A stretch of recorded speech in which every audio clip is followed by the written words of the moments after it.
So hi everyone, and welcome to today's Lane 4 webinar on the topic of worldview. Thanks for joining us. We know how precious half an hour can be. Now it's a big aim, but in the next 30 minutes we really want to shake up your thinking and start challenging some of the fundamental assumptions you and your leaders might be making about the way the business world works. Yes, I'm also very excited to be sharing this research with you because it links so sweetly to Lane 4's purpose statement to make a difference to working lives. And Amy's job and my job in Lane 4 is really to have a crystal ball for the people we work with, our clients and the organisations that we help, to help them to skate, it's a phrase we use, to help them to skate where the puck is going to be, not where it is now. And so the research that Amy and the research team have been doing, we think we've had some real foresight in the context, the changes in the context of leadership. And our passion today is to share this insight in order to make a difference to you and your employees wherever you are listening to us today. Yeah, and it is a topic that we're both very we are, as always. Definitely. So before we get started, let me just introduce myself. My name's Amy Walters, and I'm a senior research consultant here at Lane 4. And over the past 10 months, our research team has been looking into what future fit leadership looks like. And I must admit, as a researcher, I don't know if any of our listeners have watched the film Dante's Peak, or indeed any of those sort of crisis volcano movies.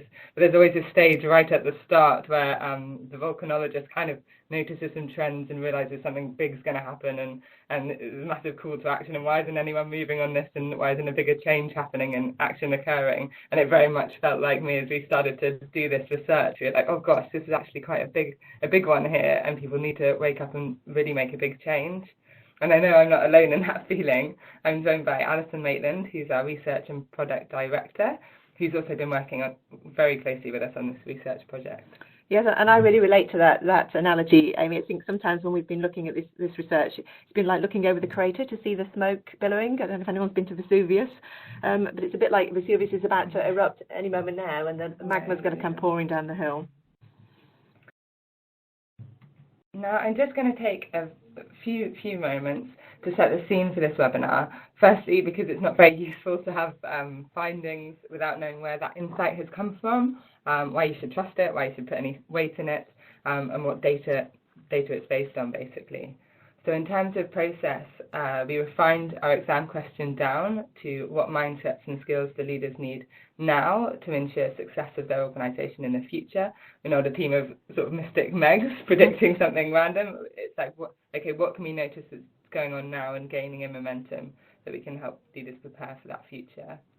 And to answer that question, we did a literature review, read over 200 reports, forecasting data trends, that sort of thing.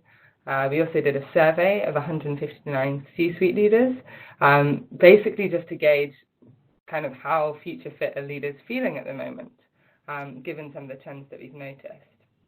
But the jewel in the crown of this research is really the interviews. So we found 17 leaders from across the globe who have won industry awards for their future thinking, their innovation, and their disruption, kind of on the premise that, hey, if anyone knows anything about being future fit, it's going to be them, because they've won the industry awards for it. And I think, secondly, the other part of scene setting for this webinar is just that collectively from all our data, we do have a good understanding of the trends that are shaping the future business environment, and we have a good understanding of what becoming future fit as a leader requires. And it requires all these different ingredients: an interconnected worldview, a transpersonal purpose, a portfolio of mindsets, a set of 5 paradoxical mindsets to be specific, and a set of timely skills. So I think I just wanted to signpost that this interconnected worldview is just one aspect of all those findings. In the white paper that's coming up, we do mention the transpersonal purpose as well, but there's other white papers and webinars on the paradoxical mindsets and a survey report coming out on the skills. So just a signpost that this is one part of this project's findings rather than the whole lot. Great, thanks, Amy. That set the scene really nicely. So we know we're focusing on this interconnected worldview. Do you want to share what we're going to run through today? Yeah, definitely. So I think today, with that focus on worldview, we'd like to share our insight into how the business environment has shifted and why this means leaders need to change the way they see the business world. And also to give you some insight into that interconnected worldview we think leaders really need to sort of start to adopt and hold. We've also put tips on there on the third bullet point, but it's kind of more a call to action. So it's 3 things we believe senior leaders really need to start doing if they're to thrive in this new sort of challenging business environment. Great. Now, you might be sitting there thinking, okay, is this really relevant to me? Is it really relevant right now? And actually, I want you to have a look at the 3 pictures we've got on the screen. You might pop in the chat box if you recognise all of them. I'm sure quite a few of you will have read the book that's on the left-hand side, the Done Economics book. It's Kate Raworth's book, where she's identified 7 critical ways in which mainstream economics has led us astray. She's really questioning how we think about economic theory and manage that. And she sets out in the book a real roadmap to deliver for everyone's needs, from food and housing to healthcare to having a political voice, all of which are within the means of the planet. And one thing that we really love in the book is how she unpicks the idea of the rational economic man making rational choices for themselves, and challenges this notion of capitalist economic theory and the power of GDP. And she really highlights the dangers of ignoring the role of energy and nature's resources and some of the far-reaching implications for economic growth when we don't take them into account. The second picture on the top right, no prizes probably for recognising that's a picture from Extinction Rebellion, very much been in the news, and I was quite surprised that they're only founded in May 2018. And at the core of Extinction Rebellion's philosophy is this idea of non-violent civil disobedience to make change. And they ask people to collectively do what's necessary to bring about that change. And what's really interesting is they aren't focused on the traditional ways of doing this, like petitions or writing to your MP, and they're very much likely to take significant risks in doing this. And their aim is really to take action in full public view, causing economic disruption, to shake up the political system and cause civil disruption to raise awareness of the issues that they believe, particularly social and ecological challenges that we face at the moment. Now, the bottom one, I will give a prize if anyone really will guess. I was going to ask what that's a photo of. Okay, that's my interpretation of AI. Okay, but possibly not the best one, but that was something that was in the news in the last couple of weeks, actually, and it's there to highlight the disruptive nature of AI from global technology firms on the banking system. And the head of the IMF came out and really warned about the impact that these global tech companies can have or are likely to have. So think Apple Pay or Alibaba's Alipay, that these technology companies can have significant disruptive impact on the world's financial system. So just a few firms with significant big data access and significant artificial intelligence capability could end up running the global payment and settlement arrangements. Now that's a real challenge to the financial stability of the world and of us as consumers. So some 3 very relevant things here at the moment. 100%, and those 3 things alone enough to sort of start a bit of worry about what's going on, and obviously opportunities as well.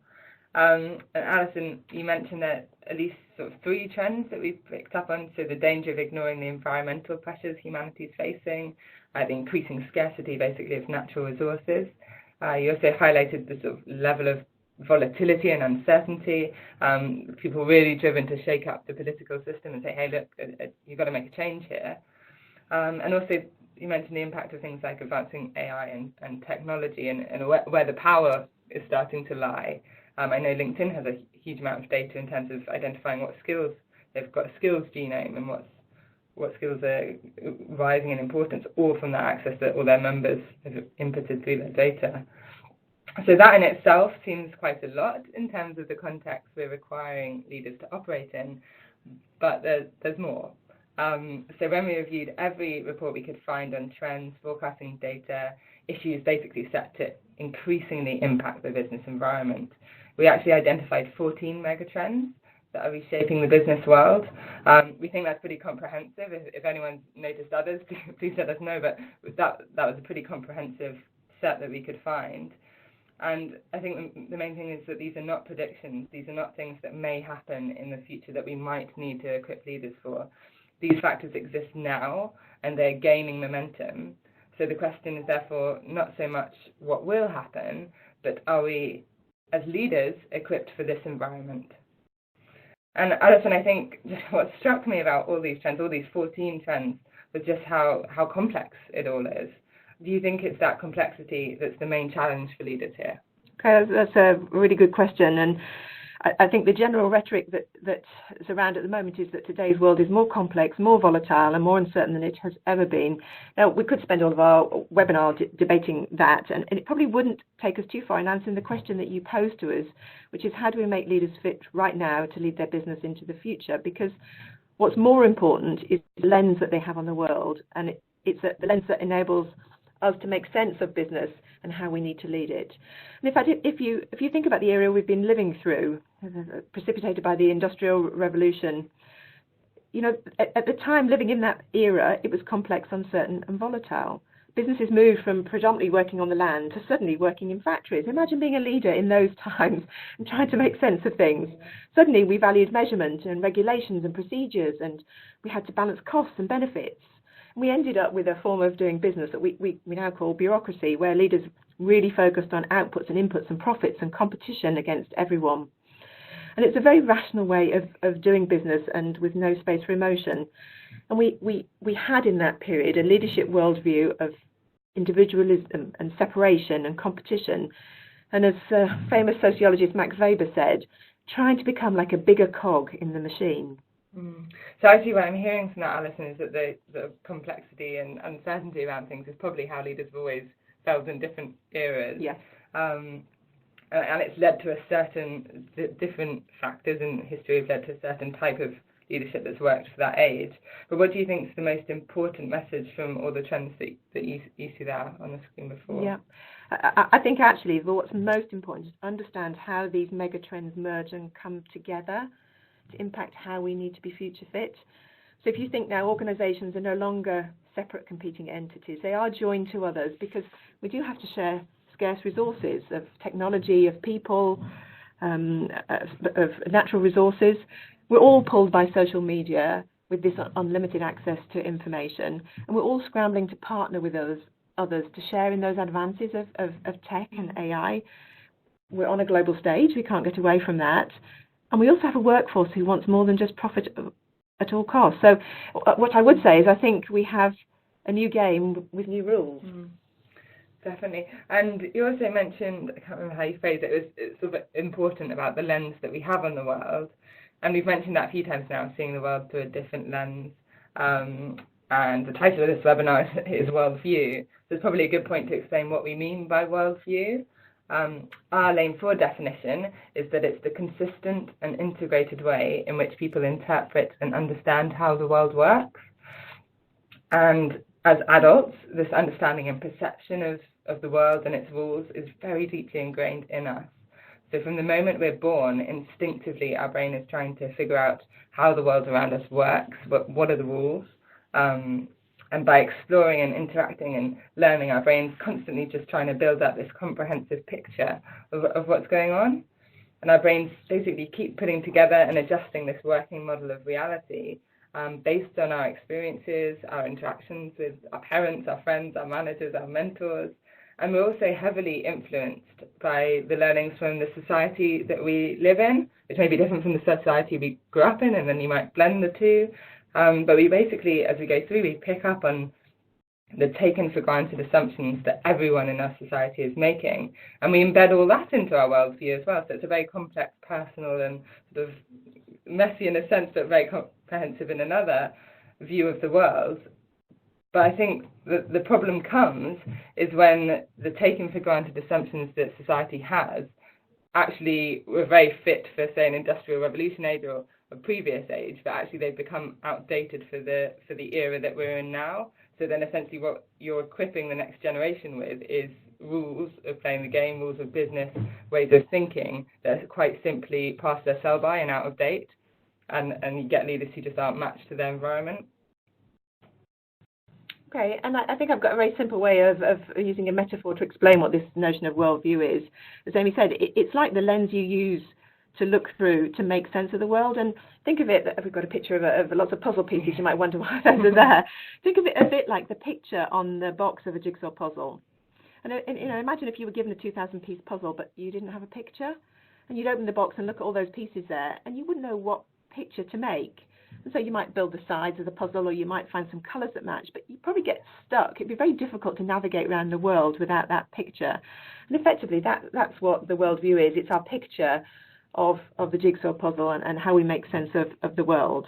Yeah, and that can include sort of span everything in terms of your views on reality, from meaning, origin, morality, your perceptions of politics, science, religion. There's a whole load of things that could be compiled of, and today we're just looking at the sort of almost the business puzzles that leaders are trying to piece together and might be struggling with because it's no longer matched to the challenges and issues they're facing. It doesn't seem to fit. Okay. Now, Amy and I have done a lot of talking, but we have a question for you while we draw in a little bit of breath here. And the question we have for you, and just if you can write your answers in the text box on the right-hand side of the screen, is the leader who succeeds in business focuses on blank. So it's a bit of psychology word association. So have a think. The leaders who succeed in business focus on blank. You're probably all too young to remember blankety blank. Yeah. So we've got a few coming through. Right, Dave. I don't want to prime people. Right. Come in.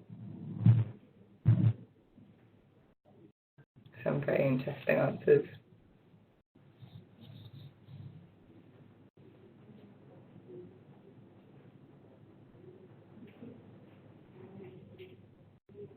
Quite diverse answers too.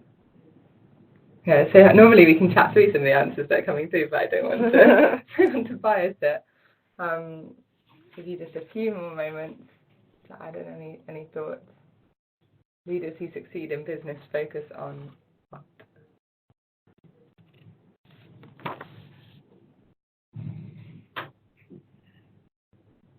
Cool. So it's interesting, some of the answers that have come through. We've got time, the organisation that they're running, people, who focus on people, on customers, on employees. People is what we have a lot there. Change is a very interesting one actually, especially now with all those trends. And stakeholders have come up quite a few times, so I've been interested in who you perceive as stakeholders. And one person has just come in with the future, talent, speed, flexibility. Very, very sort of interesting answers. And actually, we asked the same question to the leaders in our C-suite survey. We tapered it slightly, but we asked them, how do you define success as a leader in business? And you can see the top 4 responses there were increasing revenue and profits, customer satisfaction, having a happy and productive workforce, and meeting targets. So again, is that very much a sort of quite insular focus on the company that they're running, of course on the people, on the customers, and again that thing of the hangover from the Industrial Revolution, the strong focus on revenue and profit.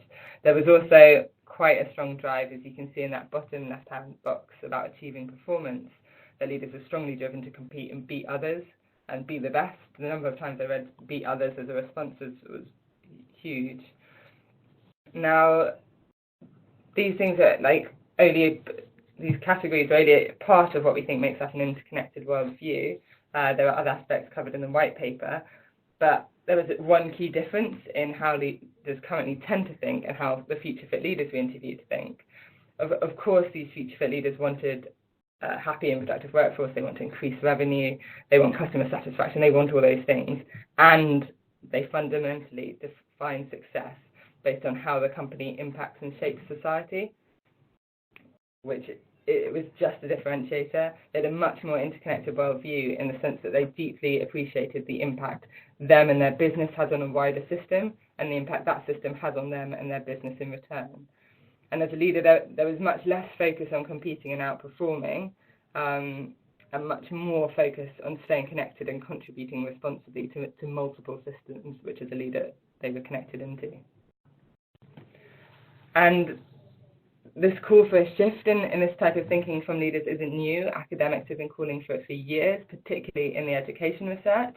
There's actually a very nice metaphor out there that articulates it as a change from leaders being sort of taking a locust approach, which is quite extreme, but it sums it up nicely, towards a honeybee approach. So the locust approach is so named just because locusts cause havoc by coming in en masse and taking as much as they can and then moving on. It's kind of an every locust for itself philosophy. And in a similar way, for years, businesses have operated kind of under the premise and philosophy that their sole purpose is to generate a continuous stream of profit and growth for shareholders, which is generated just a very short-term short-term performance at whatever cost, get those quarter-by-quarter reportings done in terms of profits and growth. But what's called for instead is a move towards more honeybee leadership, where leaders start to sort of see their business as an active member of the wider community and the system on which they depend and which depends on them. So it basically assumes that a company can only be sustainable if its operating context is sustainable and it's taking into account the basic needs of all the parties that are involved. So yes, it's employees, yes, it's customers, yes, it's leaders in their organisation, but it then starts to expand out of it, the supply chain, the government, the environment, the society, future generations to come. It's a lot wider focus. So tell me, where's the pressure coming from, Amy, to move from this locust to this honeybee type of approach? Well, yeah, there's lots of pressure generally in terms of the challenges leaders will be facing, but there's also quite good evidence that pressure is mounting in terms of what people expect from their employers. So as the this trust barometer shows, 76% of employees expect CEOs to lead on change rather than waiting for a government to impose it. So it's no longer enough to say, oh, well, someone else sets the rules and we as businesses just play within them, and anything within that's fair game. It's like, actually, no, we want you to be leading the way on this and leading the charge. Similarly, people expect shared action from their prospective employees. 42%, you can see there in grey, have a strong expectation that the employer will provide a job that has a meaningful impact on society, and they'd have to be paid a lot more for a company that doesn't offer that. And 25% say it's an absolute deal breaker, that they just never work for a company that doesn't offer this greater purpose and have a societal impact. Okay, so we know there's pressure from employees. Do C-suite leaders get this? Do they understand this? Well, that's the worrying thing. From our survey results basically suggest senior leaders are way off. Okay. As you can see on the slides there, only 5% of C-suite leaders feel that their business decisions equally balance all stakeholder interests, so employees, customers, partners, investors, and society. I'm not saying just focus on society, we're saying give them a seat at the table. And 4 in 5 C-suite leaders say that actually key business decisions do not consider the impact and benefit to society at large at all. So, I don't know, it's way off. The leaders achieving outstanding results in their industries and recognise as future fit are single-mindedly focused on the challenges of wider society and how their business impacts that and contributes to it, and using their vehicle as a sort of positive force in that sense at a very high level. And 95% just aren't there, with 4 in 5 not considering the impact of business on society at all. And yet pressure's mounting, and I just wouldn't want to be the one left behind. Okay. So, some recommendations, Amy. We're coming almost to the end of our webinar. What do you recommend that we can do? Yeah, I definitely think future fit leaders have a different outlook on why they think business exists and their role as a leader, how performance is achieved, what pressures are on them. So I think first things first, leaders should look again at the fundamental assumptions they're making, and move towards a more interconnected worldview that's aligned to a megatrends environment and modern era.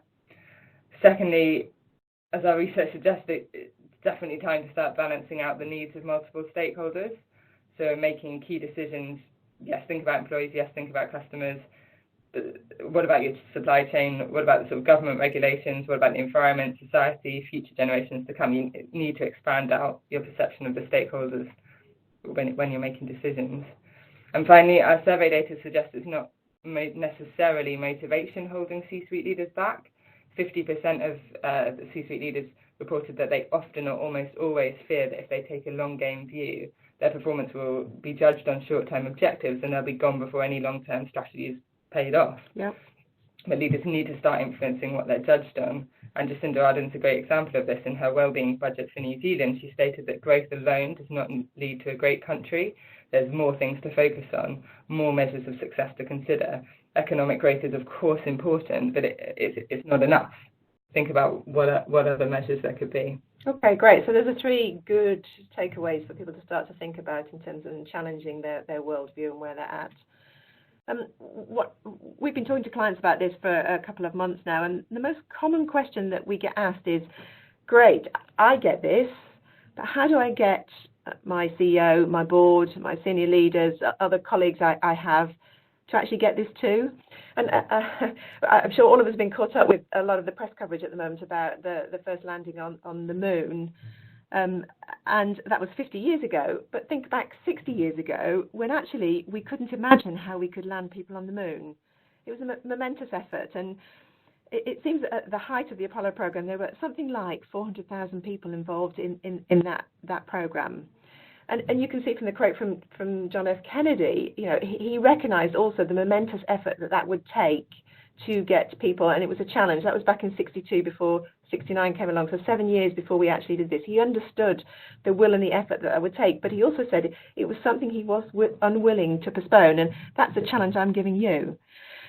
And I'm sure you've seen, it's one of my favourite videos, is the Lone Nut on the Hill video where people start dancing. Have you seen that one, Amy? Yeah, I love that. But it's so practical and so appropriate to what we need to do now, because that actually might be you in your organisation. You might be the lone nut on the hill, whether you're a business leader listening to this or whether you're an HR leader.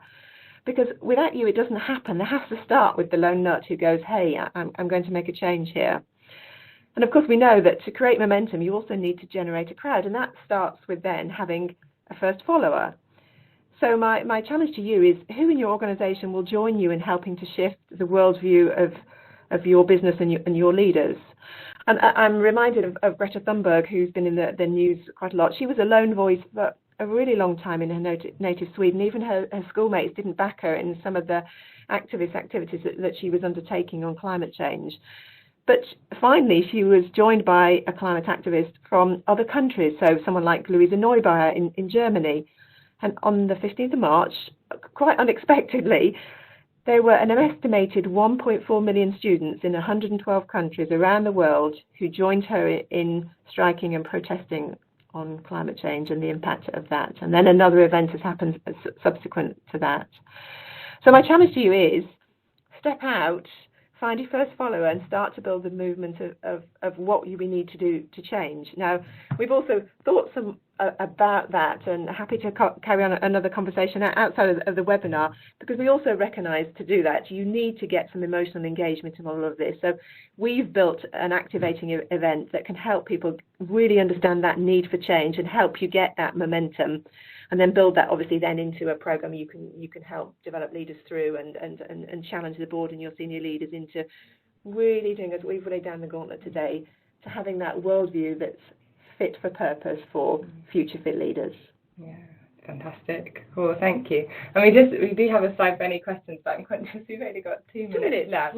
But if you still want to send them in or email them to us afterwards, then we'd be very happy to answer. I just noticed one that we've got 2 minutes, so we may as well, I think we have time. It's just around sort of how much of this actually drives behaviour change. A lot of leaders are talking the talk about a brave new world, but they're still operating with next quarterism as being alive and well. And I completely agree. That's completely what our data shows, is that leaders may not like it, but they're still be like, yes, this is all very nice, but I have a day job and I live in this system.